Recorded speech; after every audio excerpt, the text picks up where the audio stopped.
सच्चिदानन्दमूर्तये नमस्तस्मै नमस्तस्मै नमस्तस्मै नमो नमः। ॐ पूर्णमदः पूर्णमिदं पूर्णात् पूर्णमुदच्यते पूर्णस्य पूर्णमादाय पूर्णमेवावशिष्यते। ॐ असतो मा सद्गमय तमसो मा ज्योतिर्गमय मृत्योर्मा अमृतं गमय। ॐ सहनाववतु सहनो भुनक्तु सह वीर्यं कर्वावहै तेजस्विनावधीतमस्तु मा विद्विषावहै। ॐ शान्तिः शान्तिः शान्तिः। गुरु ब्रह्मा गुरु विष्णु गुरुदेवो महेश्वर गुरु साक्षात् परब्रह्म तस्मै श्री गुरुवे नमः तस्मै श्री गुरुवे नमः तस्मै श्री गुरुवे नमः।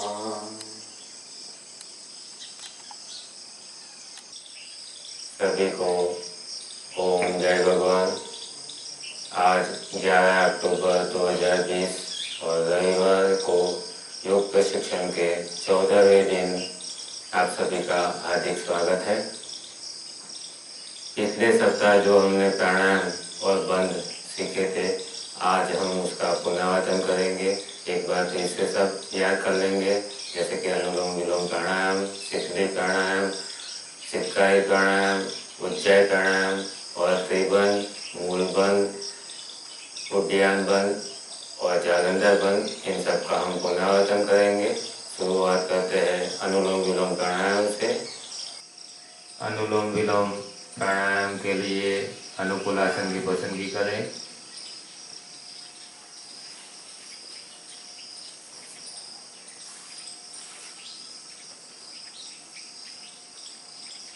कमर, गर्दन और मस्तक सीधा रखें, आंखें बंद। दाहिने हाथ से प्रणव मुद्रा बनाएं। बाएं नाक से पूरक करें।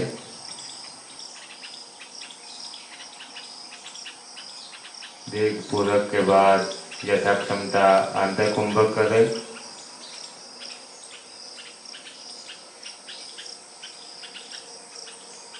आंतर कुंभक के बाद दाहिनी नासिका से रेचक करें।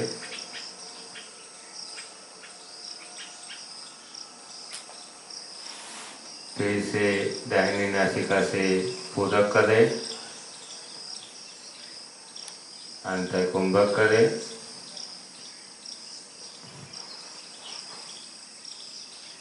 और बाएं नासिका से रेचक करें। ये अनुलोम विलोम प्राणायाम का एक आवर्तन हुआ। अनुलोम विलोम प्राणायाम संपूर्ण करें। आज सब प्राणायाम और बंद का पुनरावर्तन करना है, इसलिए सब प्राणायाम के एक आवर्तन ही करेंगे। अब शीतली प्राणायाम करेंगे। दोनों हाथ घुटने पर रखें।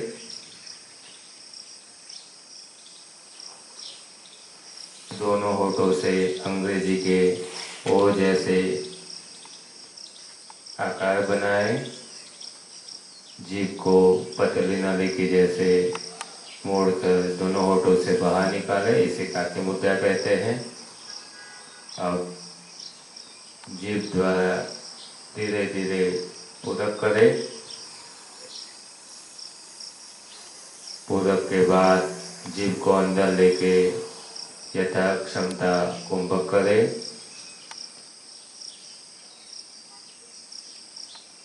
उसके बाद दोनों नासिका से रेचक करें। ये शीतली प्राणायाम का एक आवर्तन हुआ। अब चित्कारी प्राणायाम करेंगे। कमर और मस्तक सीधी रेखा में कर लें। मुख में दांत बंद कर जुबान को नीचे के जबड़े के प्रथम 4 दांतों के मूल में स्पर्श कराएं। होठ खुले रखें। मुख द्वारा चित्कार करते हुए दीर्घपूर्वक करें।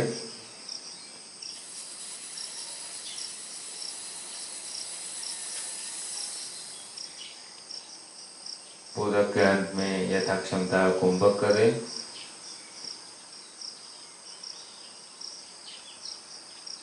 कुंभक के बाद दोनों नासिका से दीर्घ रेचक करें।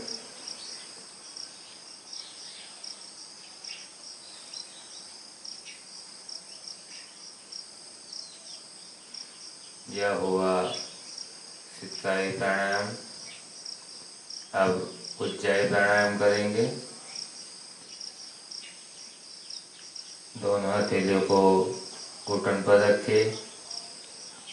सांस सामान्य करें।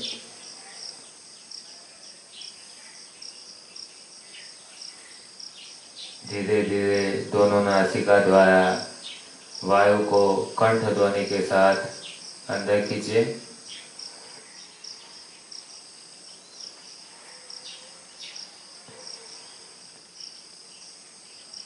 पूरक के बाद प्रणव मुद्रा बना के दोनों नासिका बंद करें।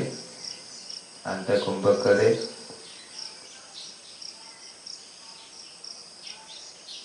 यथाक्षमता कुंभक करने के बाद बाई नासिका से पुनः कंठ ध्वनि के साथ रेचक करें।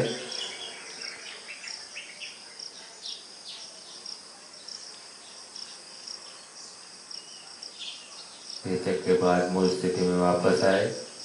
यह हुआ उज्जाई प्राणायाम। अब चंद्र भेदन का एक आवर्तन करेंगे। प्रणव मुद्रा बना के दोनों नासिका पे स्थापित करें। बाई नासिका से दीर्घ पूरक करें।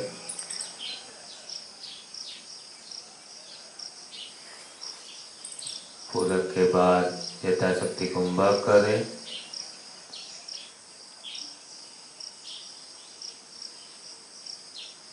यथाक्षमता कुंभक करने के बाद दाहिने नासिका से धीरे से रेचक करें।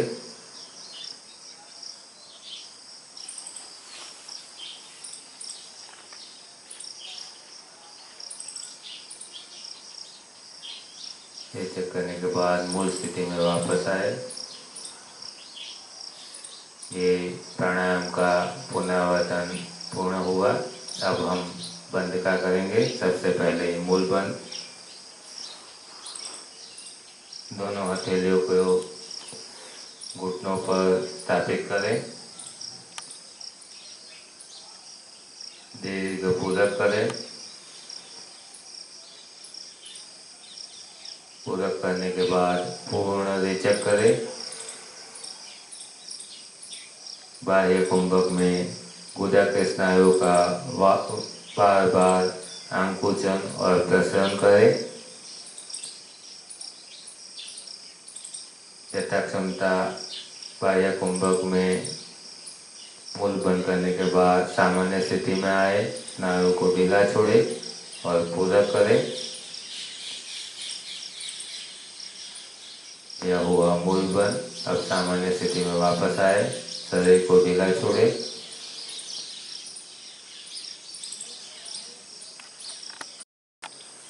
अब कल हम जो सीखे थे उद्यान बंद और जालंधर बंद, उसका पुनरावर्तन करेंगे। दोनों की दो आवृत्ति करेंगे। सबसे पहले उद्यान बंद। उद्यान बंद करने के लिए अनुकूल आसन की पसंदगी करें। दोनों घुटनों को जमीन से लगाए। हथेलियों को दृढ़ता से घुटने पर स्थापित करें। कोहनियाँ सीधी रखें। पूरक करें।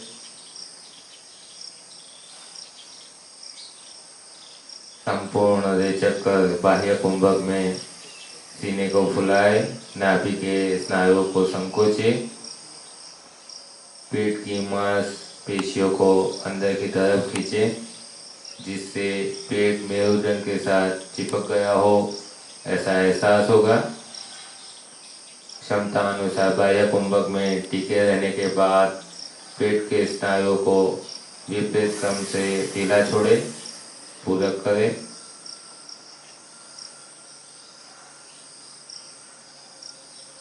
दो लंबी सांसें ले और छोड़े, शरीर को आराम दे।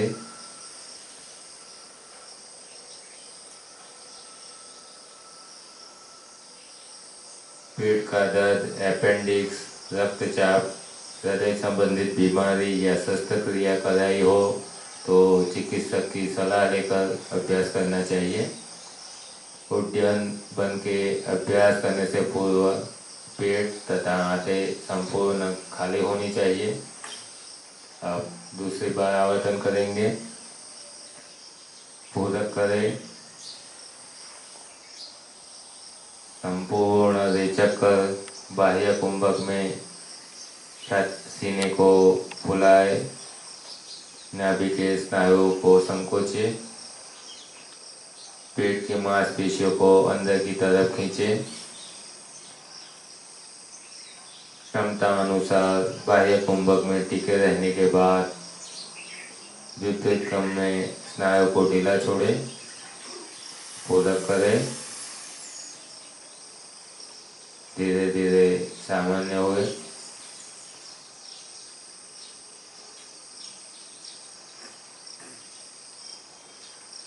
अब जालंधर बंद करेंगे। जालंधर बंद के चालू क्रिया में श्वास लेने की और छोड़ने की प्रक्रिया ना करें।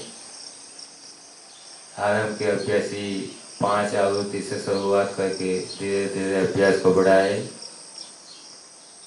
जिनको उच्च रक्तचाप या हृदय की बीमारी है उनको जालंधर बंद का अभ्यास नहीं करना चाहिए।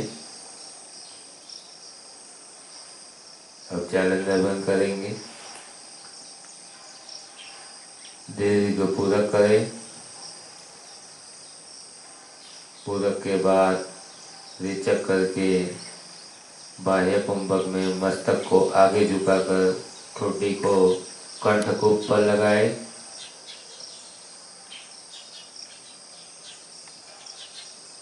हाथ को कोहनियों से सीधा रखे, हथेलियों पर हल्का दबाव दे। इस स्थिति में आपकी गर्दन पर विशेष दबाव होगा। कंधे ऊपर की तरफ उठेंगे। यथा क्षमता बाह्य कुंभक में टिकने के बाद मूल स्थिति में वापस आए। धीरे धीरे पूरक करें।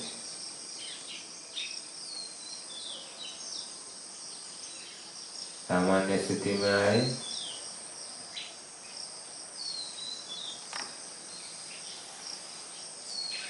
थोड़ी देर शरीर को आराम देकर जालंधर बंद का दूसरा आवर्तन करें। दीर्घ पूरक करें।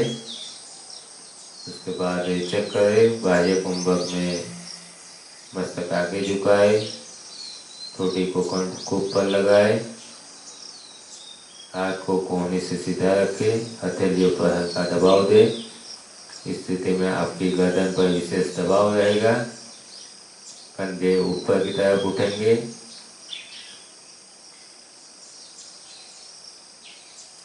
रेचक कर सामान्य स्थिति में वापस आए।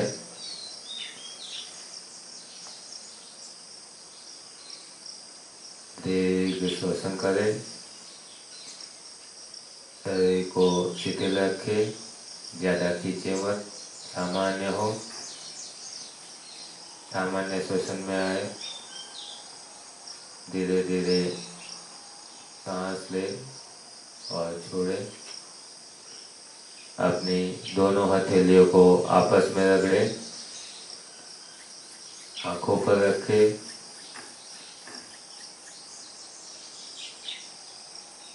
धीरे धीरे आंखें खोलकर सामान्य स्थिति में वापस आए।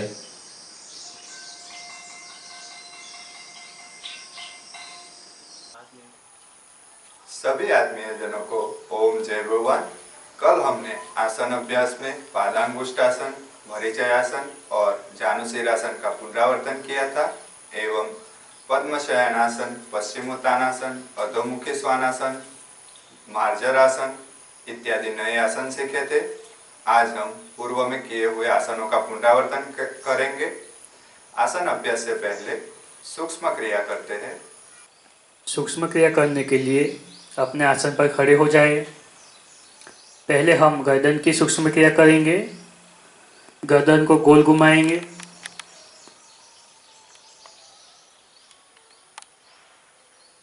तीन बार सीधी दिशा में।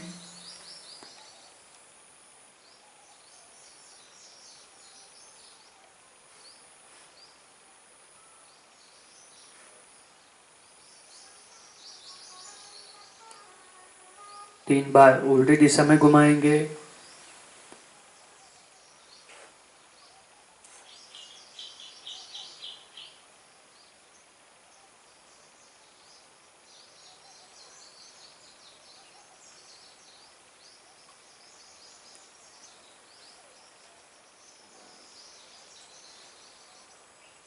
तीन बार हो जाने के बाद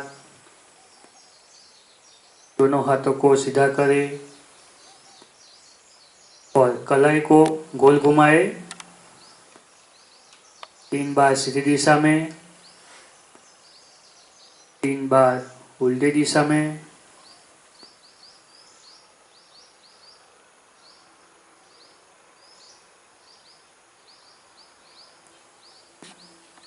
अब दोनों हाथों की पहली दो उंगली मिला ले और गर्दन को सीधा रखते हुए गर्दन के पीछे ले जाए।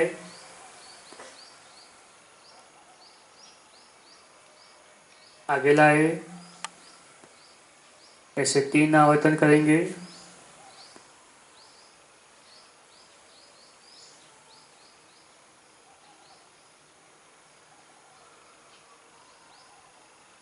वो हो जाने के बाद फिर गोल घुमाएंगे हाथ को। 3 बार सीधी दिशा में, 3 बार उल्टी दिशा में।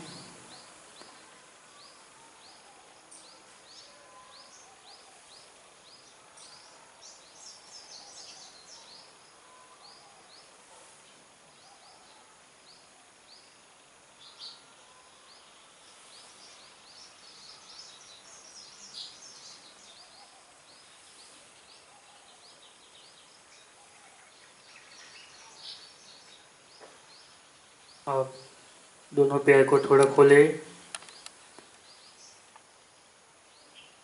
पूरा कोते करते हुए बाएं हाथ को ऊपर उठाए और दाहिनी तरफ झुके। इसी प्रकार वापस आकर दाहिना हाथ उठाकर बाईं तरफ झुके।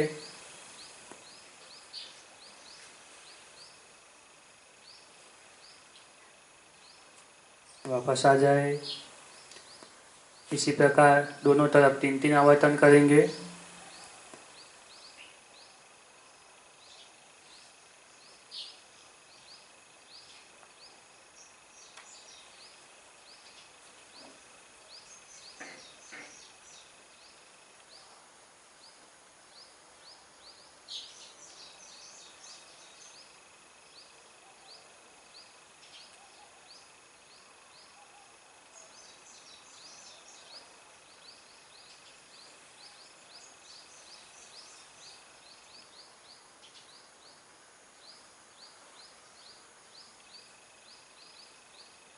अब पैरों को 3 फीट जितना खोलेंगे।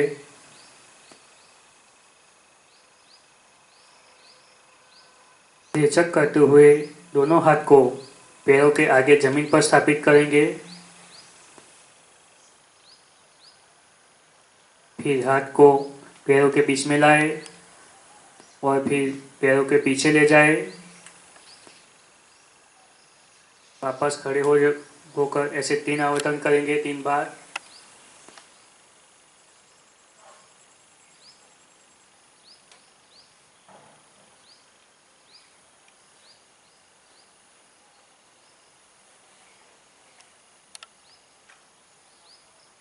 सीधा खड़े हो जाए। अब पैर को ऊपर करें, घुटनों से एक पैर को घुटने के पास लाए, छाती के पास लगाए। ऐसे दूसरा पैर को इसी प्रकार दोनों पैर से 3-3 आवर्तन करेंगे।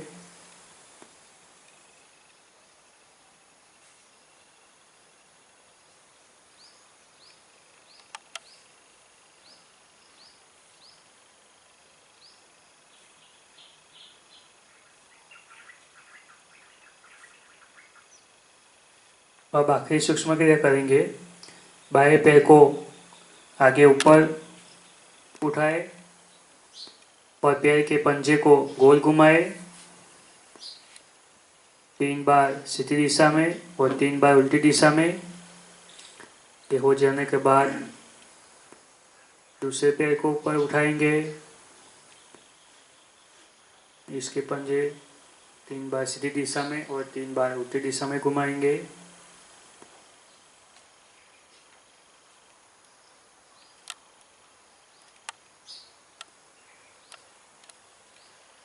उस स्थिति में वापस आ जाएंगे। सूक्ष्म क्रिया पूर्ण हुई। अब हम आसनों का पुनरावर्तन करेंगे। पहला आसन है पश्चातासन।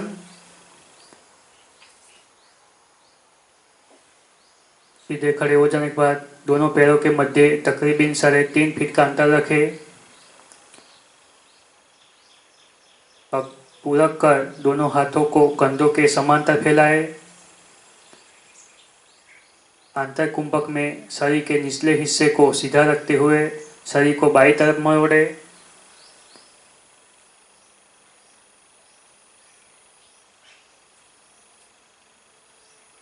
यथाक्षमता टिके रहे। रेचक करते हुए वापस आए।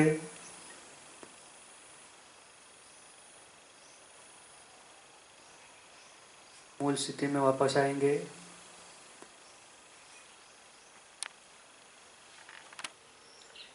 अब आसन पर बैठ जाए। अब आगे का आसन करेंगे जिसका नाम है पर्वतासन। पद्मासन लगा ले।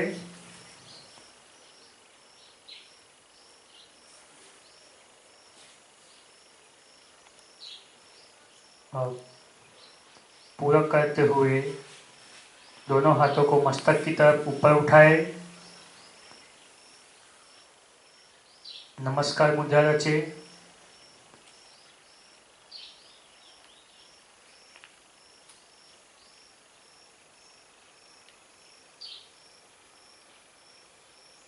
पर्वतासन से वक्ष का विकास होता है, मन की चंचलता दूर होती है। मूल स्थिति में वापस आएंगे।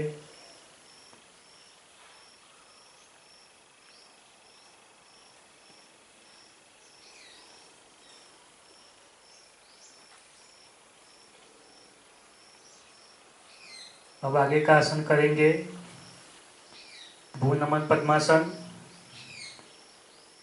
पद्मासन लगा के बैठ जाइए।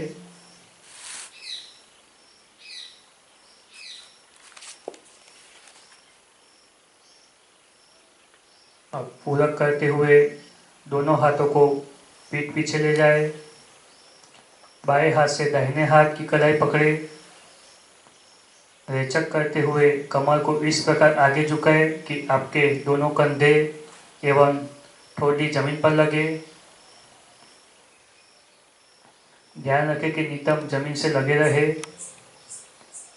यह स्थिति में यथाक्षमता बाह्य कुंभक में रुक रहे।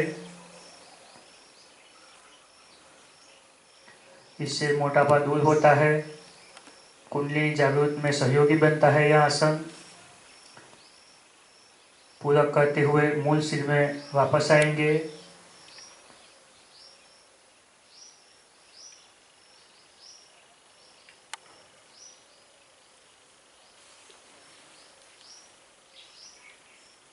अब हम आगे का आसन करेंगे बद्ध पद्मासन।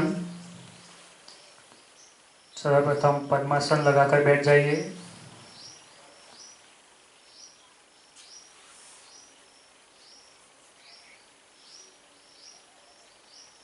अब पूरा करते हुए दोनों हाथों को कंधों के पीछे समांतर फैलाएं। रेचक करते हुए दोनों हाथों को पीठ के पीछे ले जाकर बाएं हाथ से बाएं पैर का व दाहिने हाथ से दाहिने पैर का अंगूठा पकड़े। दोनों घुटनों को जमीन पर लगाए। बाह्य कुंभक में यथाक्षमता टिके रहे।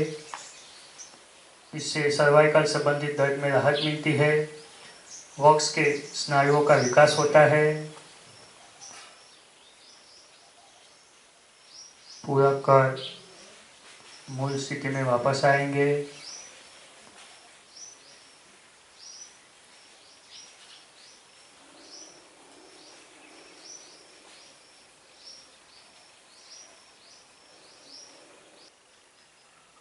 अब हम आगे का आसन करेंगे। आसन पर बैठकर दोनों पैर आगे की तरफ फैलाएं। अर्ध मत्स्येंद्रासन। बाएं पैर को घुटने से मोड़कर उसकी एड़ी दाहिने नितंब के पास रखें। दाहिने पैर को घुटने से मोड़कर उसका पंजा बाएं घुटने के पास इस प्रकार रखें जिससे दाहिने पैर की उंगलियां एवं बायां घुटना एक सीधी रेखा में रहे। दाहिने घुटने को बाईं बगल में दबाते हुए बाएं हाथ से दाहिने पैर के पंजे को पकड़े। शरीर को दाहिनी तरफ मरोड़े। फिर दाहिने हाथ की हथेली कमर के पीछे जमीन पर रखें। गर्दन को दाहिनी तरफ मोड़े। यह स्थिति में आपके कंधे, गर्दन व दोनों हाथ एक सीधी रेखा में रहेगी। बाह्य कुंभक में यथाक्षमता रुके। मधुमेह में यह आसन उत्तम है।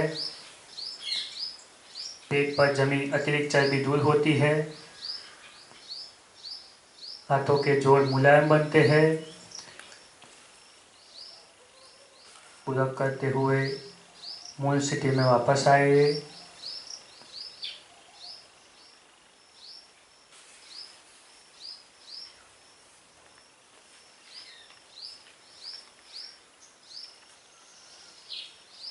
अब आगे का आसन करेंगे पार्श्वबद्धासन।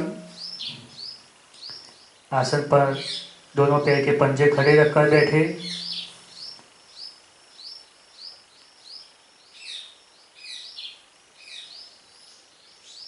कमर को दाहिनी तरफ घुमाए। बाएं भुजा से दाहिने घुटने को दबाते हुए बाईं हथेली जमीन पर रखे। दाहिनी हथेली बाईं हथेली के ऊपर रखे। यह स्थिति में पूरक करते रेचक करते हुए बाएं हाथ से दोनों घुटनों को बांधते हुए पीछे की ओर ले जाए और दाहिने हाथ को दाहिनी ओर से पीठ पीछे ले जाए। दाहिने हाथ से बाईं कलाई पकड़े। गर्दन को दाहिनी ओर घुमाए।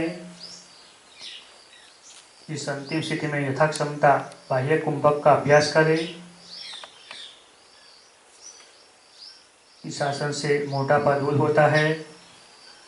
हाथ व पैरों के जोड़े मजबूत बनते हैं। शरीर लचीला बनता है। यथाक्षमता रुकने के बाद मूल स्थिति में वापस आएंगे।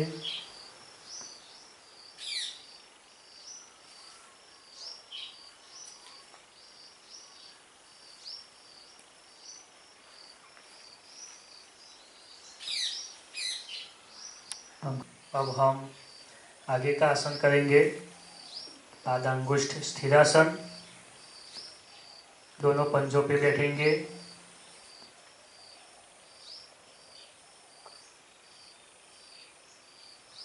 पंजों एवं घुटनों साथ में रखें। पूरक करते हुए दोनों हाथों को कंधों के समांतर फैलाएं।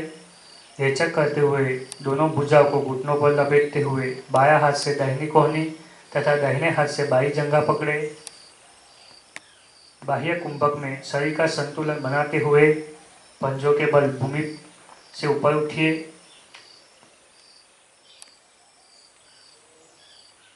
यथाक्षमता इस आसन में टिकाए रखिए।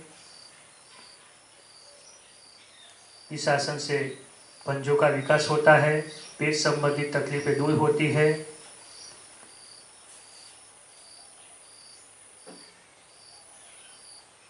पूरक कर मूल स्थिति में वापस आएंगे।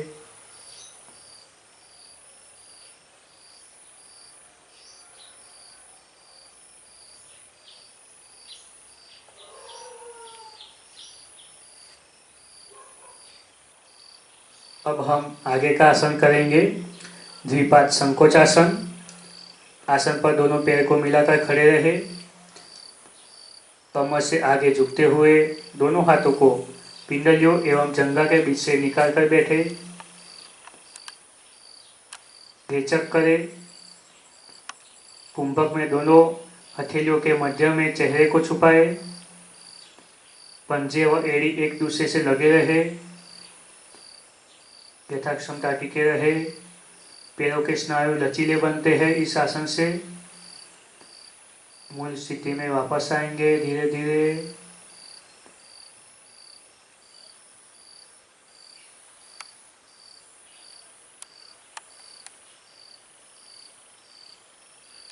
अब हम आगे का आसन करेंगे, सेतुकासन। आसन पर पीठ के बल लेट जाए, दोनों पैरों को घुटनों से मोड़कर सीधे खड़े रखें। हथेलियां कमर पर इस प्रकार रखें जिसे अंगूठा पेट पर व उंगलियां नीचे की ओर रहे। यह स्थिति में पूरक कर आंतर कुंभक में नितंब पीठ व कमर को जमीन से ऊपर उठाए। कोहनी, कंधा, गर्दन, एड़ी व मस्तक जमीन पर ही रखे। कोहनियों की सहायता से कमर को यथाक्षमता ऊपर उठाए। यह आसन से कमर व पीठ दर्द में राहत मिलती है, कंधों के संबंधित तकलीफों में राहत मिलती है। रेचक करते हुए मूल स्थिति में वापस आए।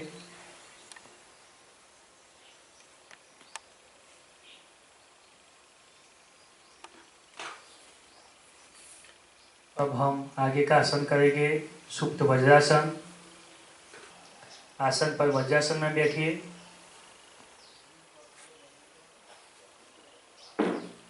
पंजों को थोड़ा सा खोल के पंजों के बीच बैठिए। कोहनियों के बल जमीन पर लेटे जाए। दोनों हाथों को मोड़कर बाई हथेली दाहिने कंधे के नीचे और दाहिनी हथेली बाएं कंधे के नीचे रखें। आंखें मोड़कर नाभि पर ध्यान केंद्रित करें। दीर्घ श्वसन करें। पूरक,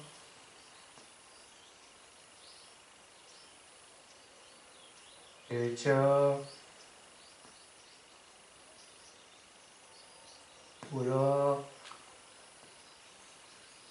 इस आसन से कमर व पीठ मजबूत बनती है, वक्ष का विकास होता है,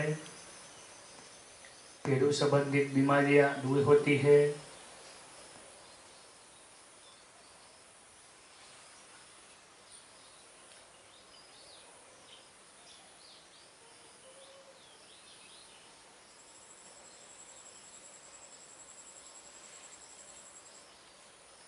धीरे धीरे सामान्य श्वसन में मूल स्थिति में वापस आएंगे।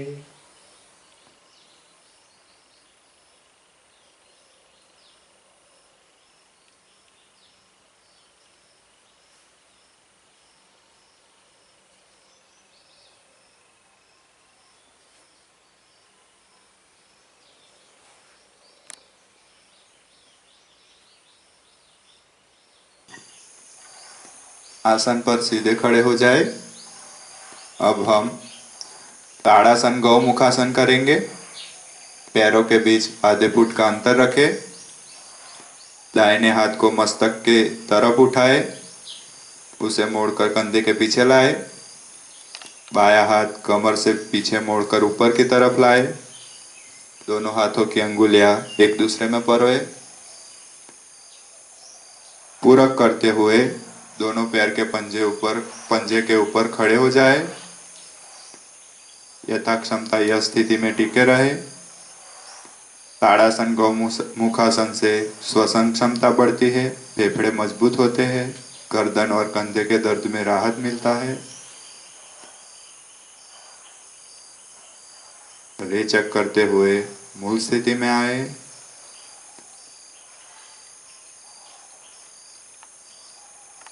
अब हम आगे का आसन करेंगे, पादहस्तासन।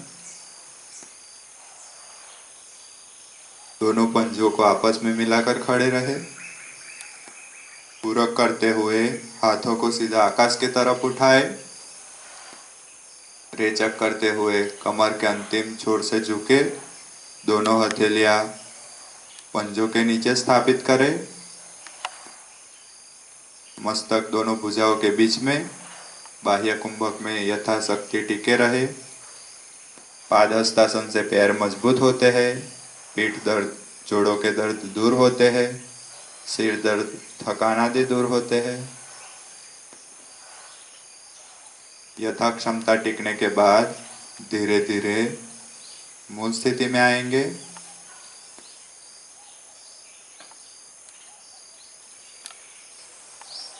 अब हम आगे का और एक आसन करेंगे, हनुजानु एक पादासन। बाएं पैर को घुटनों से मोड़कर उठाए, बायां पंजा दाहिने घुटने पर रखिए, दाहिने पैर पर संतुलन बनाए। पूरक करते हुए दोनों हाथों को कमर के पीछे ले जाकर कोहनिया को पकड़े। रेचक करते हुए आगे झुके, ठोड़ी बाएं घुटने पर टिकाए, सामान्य श्वसन में टिके रहे। अनुजानु एक पादासन से पिंडलियां शक्तिशाली बनती है, पैरों के अस्थिबल लचीले बनते हैं। धीरे धीरे मूल स्थिति में आएंगे।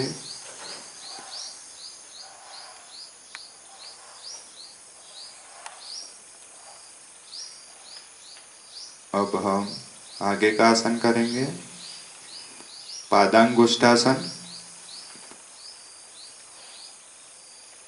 आसन पर सीधे खड़े रहे, बायां हाथ कमर पर रखे। पूरक कर रेचक करते हुए दाहिने पैर का अंगूठा पकड़कर सामने की तरफ सीधा उठाए।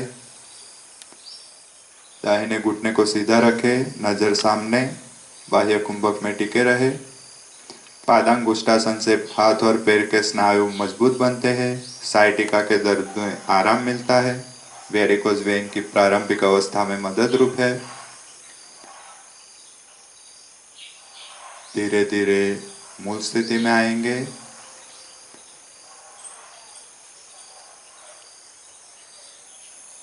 आसन पर घुटनों के बल बैठे। अब हम अधोमुखी स्वानासन करेंगे। दोनों हथेलियों को भूमि पर स्थापित करें। यह स्थिति में पूरक करें। आंतर कुंभक में घुटनों को बिना मोड़े जमीन से ऊपर उठाए, पंजों और एड़ियों को जमीन पर लगाए। मस्तक को दोनों हाथों के बीच में नीचे की ओर झुकाए।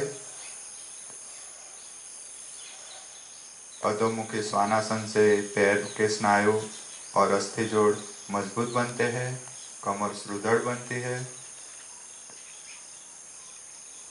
रेचक करते हुए आराम की स्थिति में आएंगे।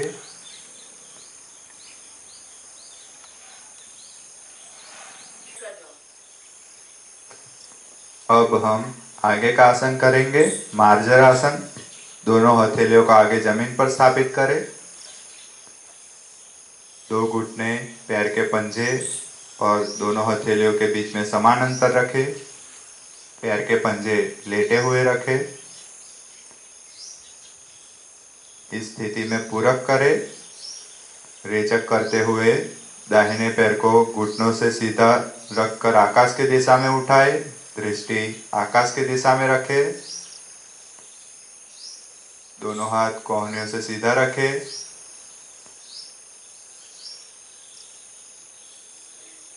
धीरे धीरे मूल स्थिति में आएंगे।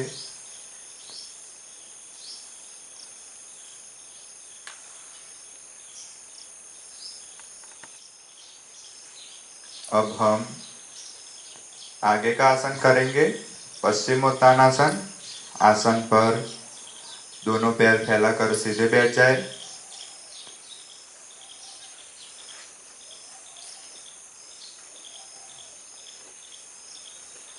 कमर एवं गर्दन सीधा रखे, दोनों हथेलियां घुटनों पर रखे। पूरक करते हुए हाथ को आकाश की दिशा में सीधे ऊपर उठाए। रेचक करते हुए कमर से आगे झुकिए। दोनों हाथों की सहायता से दोनों पंजों के अंगूठे पकड़े, कोहनियां जमीन पर, मस्तक घुटनों पर स्थापित करें। यह स्थिति में थोड़ी देर टिके रहे। पश्चिमोत्तानासन से मलावरोध दूर होता है। धीरे धीरे मूल स्थिति में वापस आएंगे।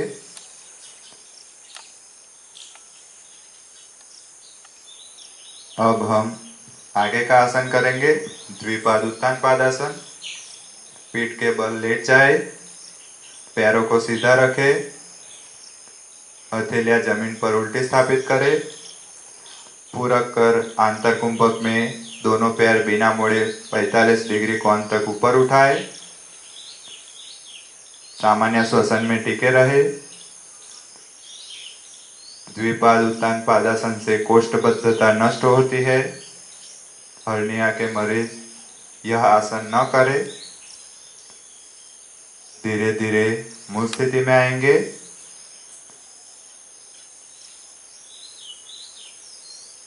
अब हम आगे का आसन करेंगे, सर्वांगासन। पंजे को सीधा रखें, दोनों हथेलियां जमीन पर उल्टी स्थापित करें। पूरक कर कुंभक में दोनों पैर को जमीन से सीधा ऊपर उठाए। रेचक करते हुए हाथों को सहारा देकर पीठ को सीधी ऊपर उठाए। दोनों पैर घुटनों से सीधे रखें। कंधे से लेकर पैरों के पंजों तक शरीर एक सीधी रेखा में। कोहनियां, कंधे और गर्दन जमीन से लगे रहे। सामान्य श्वसन में टिके रहे। सर्वांगासन से रक्त संचार सुचारू रूप से होता है। थायराइड के स्राव को नियंत्रित करता है। धीरे धीरे मूल स्थिति में आएंगे। पहले पीठ को रखें,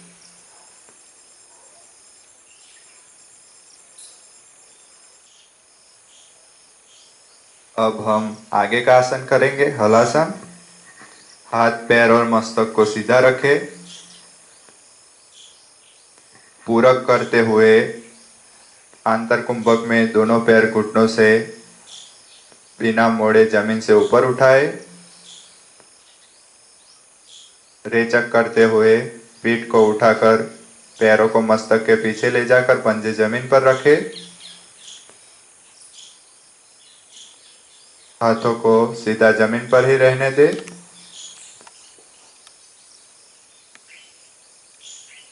पुनः पूरक कर पैर को आगे लाए।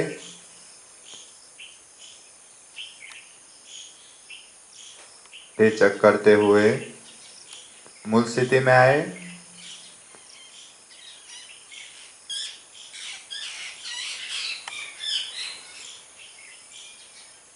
सामान्य स्थिति में बैठ जाएंगे।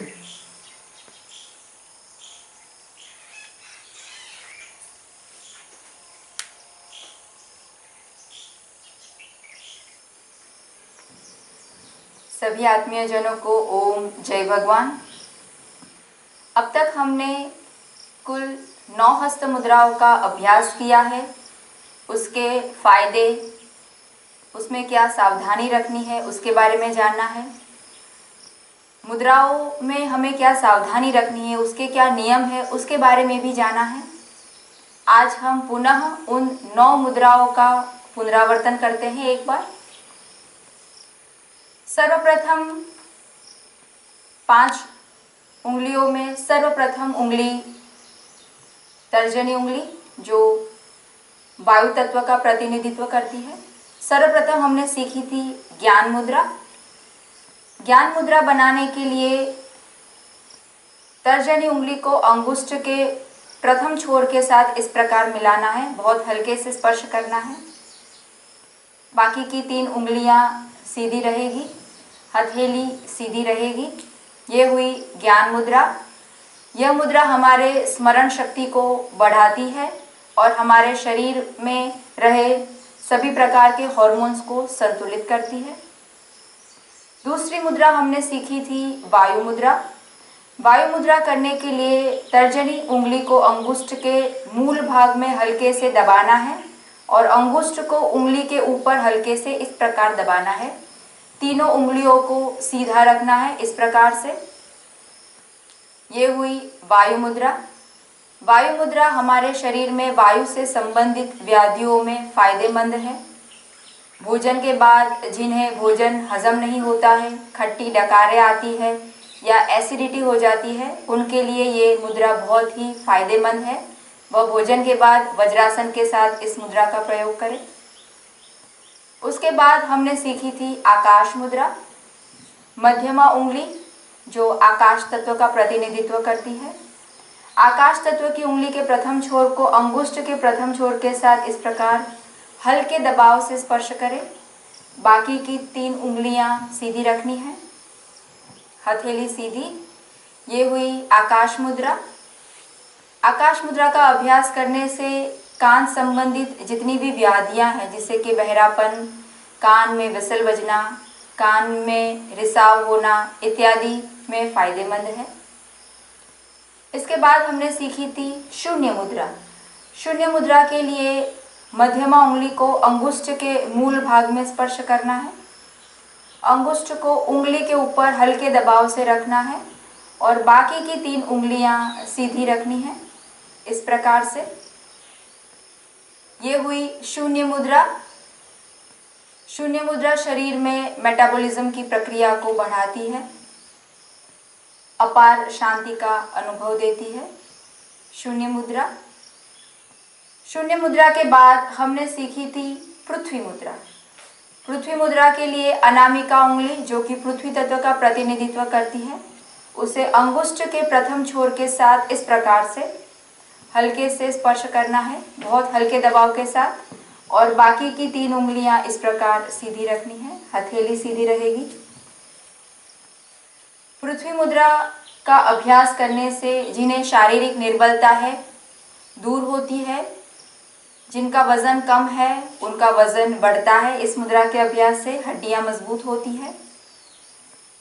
पृथ्वी तत्व के बाद हमने किया था सूर्य मुद्रा।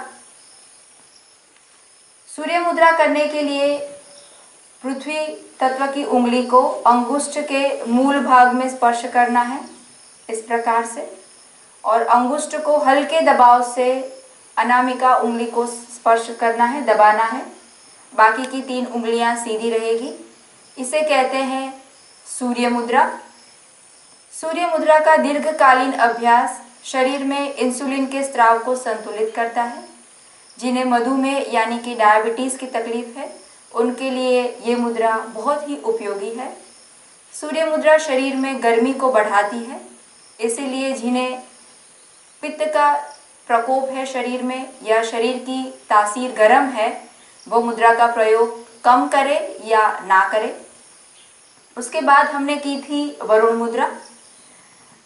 अंतिम उंगली कनिष्ठिका जो कि जल तत्व का प्रतिनिधित्व करती है, उसके प्रथम छोर को अंगुष्ठ के प्रथम छोर के साथ हल्के से स्पर्श करना है और बाकी की 3 उंगलियां इस प्रकार से सीधी रखनी है।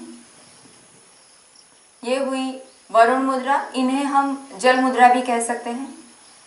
यह शरीर में जल तत्व को संतुलित करती है। इसका अभ्यास शरीर से डिहाइड्रेशन को कम करता है।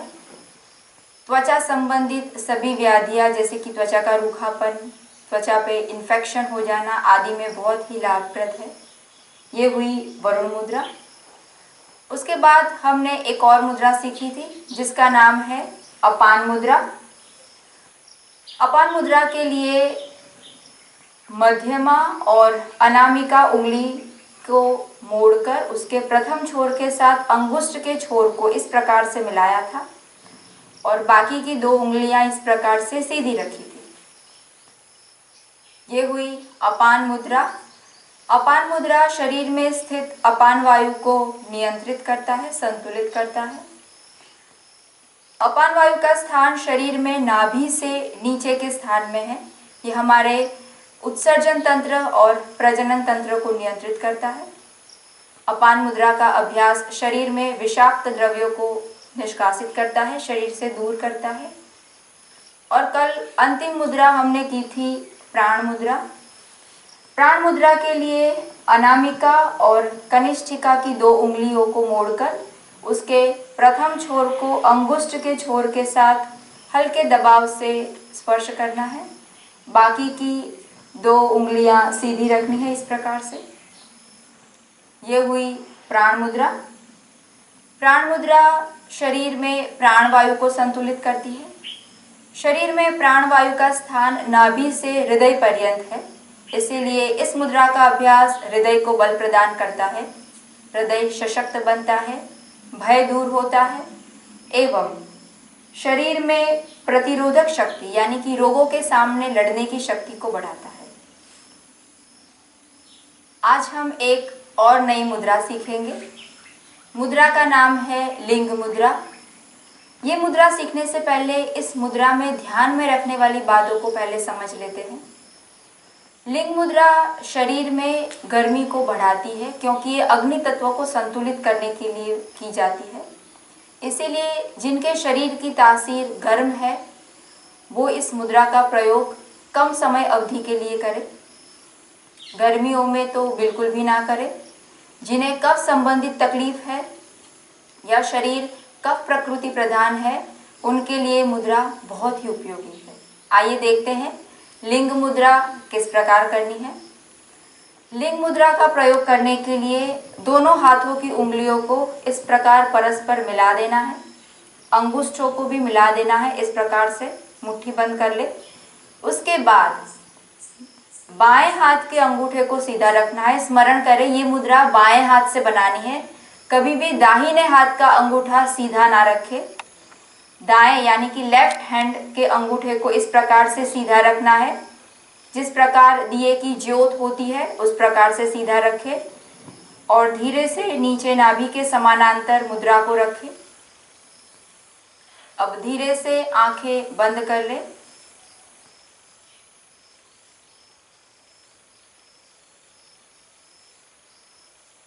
शरीर सीधा रखें। सांसों को सामान्य करें।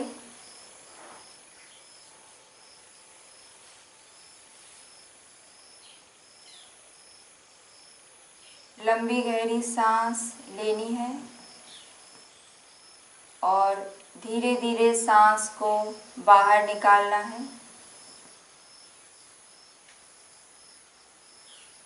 चेहरा प्रसन्न रखें। सकारात्मक विचारों के साथ लिंग मुद्रा का अभ्यास करें। एक बार मुद्रा के लाभ स्मरण कर लेते हैं। लिंग मुद्रा का अभ्यास शरीर में अग्नि तत्व को संतुलित करता है। लिंग मुद्रा का अभ्यास शरीर में रही ऊष्मा को केंद्रित करता है, जिसके कारण शरीर में ऊष्मा की वृद्धि होती है। मुद्रा के अभ्यास से शरीर में जमे कफ, बलगम, गले की खराश इत्यादि दूर होती है। लिंग मुद्रा का विशेषकर फायदा जिन्हें श्वास की बीमारी है उनके लिए है, जैसे कि अस्थमा, दमा, जिन्हें साइनस की तकलीफ है उनके लिए भी यह मुद्रा बहुत ही उपयोगी है। जिन्हें हाई ब्लड प्रेशर यानी कि उच्च रक्तचाप की तकलीफ है वह लोग इस मुद्रा का प्रयोग ना करें। जिनके शरीर में पित्त बढ़ा हुआ है या पित्त विकृत हो चुका है वह भी गर्मियों के दिन इस मुद्रा का अभ्यास ना करें।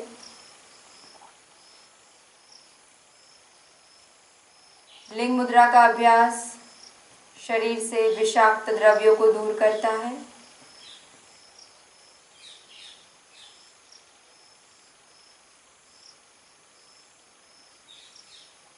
जब भी आप इसका दीर्घकालीन सातत्यपूर्ण अभ्यास करेंगे, उसके अभ्यास के दौरान आप शरीर में ऊष्मा का अनुभव कर सकते हैं।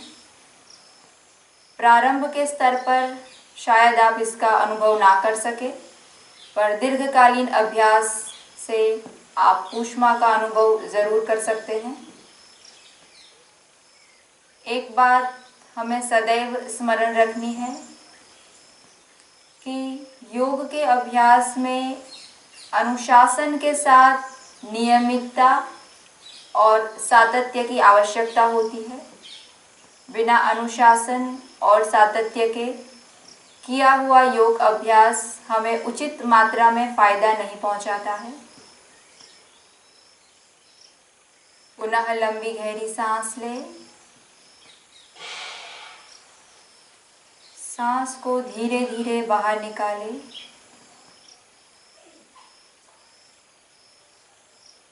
धीरे से लंबी गहरी सांस लें। धीरे धीरे सांस को बाहर निकालें। धीरे से लिंग मुद्रा को खोलेंगे। हाथों को पुनः घुटनों पर स्थापित करें।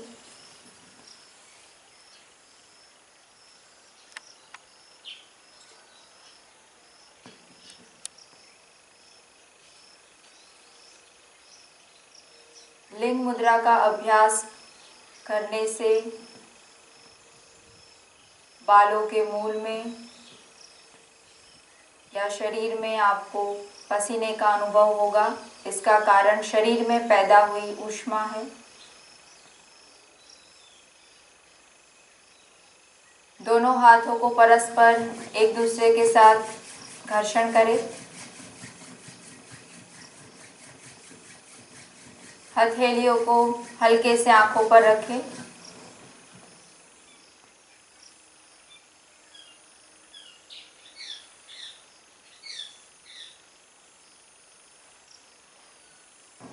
धीरे से आंखें खोलें। स्वस्थ होकर बैठे, विश्राम की स्थिति में आ जाए। आज हमने अब तक की सीखी सभी हस्त मुद्राओं का एक बार पुनरावर्तन किया, उसके लाभ को जाना, उसमें हमें क्या सावधानी रखनी है, किन्हें वह मुद्रा नहीं करनी है, ये भी जाना, और एक नई मुद्रा लिंग मुद्रा का अभ्यास किया आज हमने। आप प्रतिदिन आवश्यकता के अनुसार मुद्राओं का अभ्यास करें घर पर। स्मरण रखें कि उत्तम लाभ प्राप्ति हेतु आप इन मुद्राओं का अभ्यास 30 मिनट से 45 मिनट तक कर सकते हैं। कल हम प्रातः 6:30 बजे पुनः नए योगाभ्यास सीखेंगे। अंत में सर्व मंगल के लिए ईश्वर से प्रार्थना करते हैं। हाथ जोड़ ले, आंखें बंद कर ले।